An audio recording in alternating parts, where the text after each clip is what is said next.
Western world, Britain, America, you owe us book that incalculable, you can't calculate it. Now the shock. Yet the King James Version has grave defects. Yet the King James Version has grave defects, and that these defects are so many and so serious as to call for revision. It's got so many and so serious as to call for revision, so they revised it. They took out from this book the ascension of Jesus. In the four Gospels, the only two places the ascension is mentioned. Mark chapter 16, the ending verses, verse 19, and Luke chapter 24, verse 51, that Jesus went up into heaven and Jesus was taken up into heaven. Only two places in the four Gospels. In this Revised Standard Version, they threw it out as a fabrication. They put it in a footnote. Footnote is not the word of God. It's not the Bible. The Bible is the Bible. The footnote is the editor's notes. Am I right? Footnote is not the word of God. Any footnote, any notes that people make there is not the word of God. The word of God is what is there in the main text. So they took it out as a fabrication and they threw it away. But they don't miss out. Matthew says, and Jesus rode the donkey into Jerusalem. Mark says, and Jesus rode the donkey into Jerusalem. Luke says, and Jesus rode the donkey into Jerusalem. John says, and Jesus rode the donkey into Jerusalem. Nobody missed seeing Jesus riding a donkey into Jerusalem, which every Tom, Dick and Harry among the Jews was riding donkeys into Jerusalem. That they saw. All four. But not one of them had to say that Jesus was taken up into heaven out of the four Gospels. Yeah. Not one. They said this is a later edition. People have added this. Because your book, the King James Version, is dependent upon the ancient manuscripts, which are 300 to 600 years after Jesus, or 400 to 600 years after Jesus, the King James Version. Now they have found manuscripts more ancient. This is now dependent upon the most ancient, which is from 200 to 300 years after Jesus. So nearer to the source, the more authentic anything can be. Nearer to the source. If in the time of Jesus the things were written, it will be more authentic than a thing written 100 years later. Because we have a tendency to add. So they said, no, in the most ancient manuscript these verses were not there. These were later additions. So to be honest, they took them out and threw them out as fabrications. That was 1952. But by then, Bible thumpers and evangelists, this is known, man. This is the kingpin of our faith. A sales point. It's a great sales point. And Christ was taken up into heaven. And Jesus was taken up into heaven. And it's not here. So they protested. He says, now look, man, if you don't put that back, we won't buy the Bible. We'll tell people, don't buy this Bible. Revised Television, don't buy that. It's no good. And they'll lose sales. So, 1971, same Bible, same company, same printers. 1952 is thrown out as a publication. 1971 they put it back. Those verses are thrown out here as in here now. But they give you an explanation why they did this. They tell you where, in the preface.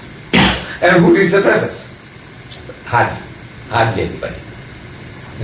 And only the priests and the scholars will read, but they are not the people to tell the congregation what they read in the preface. In the preface they say, individuals and two church denominations out of the 50. Out of the 52 church denominations, they made recommendations that these verses be put back, so they put them back. They are back again. Back again. What was thrown out is now put back. So you are not listening to God. If God told you take it out and you took it out, I can understand. If God told you put it back and you put it back, I can understand. But you're depending upon individuals, vested interests, Bible thumpers, hot gospelers, evangelists, tele-evangelists. What they tell you, you do. Is this how you produce the Word of God? Is this how the Word of God is produced? No. So in other words, this is the handiwork of man. It's carrying on for the past 2,000 years. And even today, this minute, this King James Version of yours might be the 5th major revision. This one that you are holding there now. You know that it has already gone through 5 major revisions. This is what I have, was presented to me by a Christian evangelist. He presented this to me. No, it was valuable. Book, I didn't bring it along, but it's nice and thick, big types and all that. And I read the preface there. He said, this is the 5th major revision, major, not minor. So, and still you call it the King James Version. It's the 5th major revision. You still call it the King James. You have no right to change somebody's will, and you say it's still your father's will. If you add one word or delete one word, it's nullified in any court of law. In any country. You add anything or delete anything from the will, which the testator himself hasn't done, that will be thrown out as a fabrication. Yeah. 5th major revision, and still you call it the King James Version. They are doing this again, still to this. There's a continuous playing with this book. Continuous. And I can give minute by minute. Minute by minute they are changing. However, the fact is that that book is not the Word of God, as you have it, per se. But the Word of God is there, the Word of the Prophet is there, the Word of the historian is there, and many things besides, which I said, no decent man can read it to his mother, or sister, or daughter, or even to his fiancée if she is a good lady. That's the book, what you're holding there now. You can't read it to your mother, you can't read it to your sister, and you can't read it to your daughter. From one end to the other. You believe me, sir? I believe I can read this book to anybody. Right. I want you to read. Open. Open the Genesis chapter 19 verse 30 and read. Chapter 19 verse 30. Now you can open the Bible. Yes. Chapter 19 verse 30. You too. I'm sorry. Chapter 19 verse 30.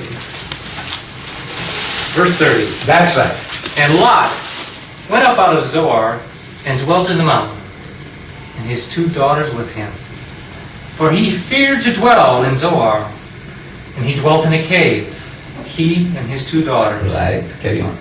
And the firstborn said unto the younger, Our father is old, and there is not a man in the earth to come in unto us after the manner of all the earth. Come, let us make our father drink wine, and we will lie with him, that we may preserve seed of our father. And they made their father drink wine that night. And the firstborn went in, and lay with her father. And he perceived not when she lay down, nor when she arose. And it came to pass on the morrow, that the firstborn said unto the younger, Behold, I lay yesternight with my father. Let us make him drink wine this night also. And go thou in and lie with him, that we may preserve seed of our father. And they made their father drink wine that night also. And the younger arose and lay with him. And he perceived not when she lay down, nor when she arose. Thus were both the daughters of Lot with child by their father. Right. Sit down.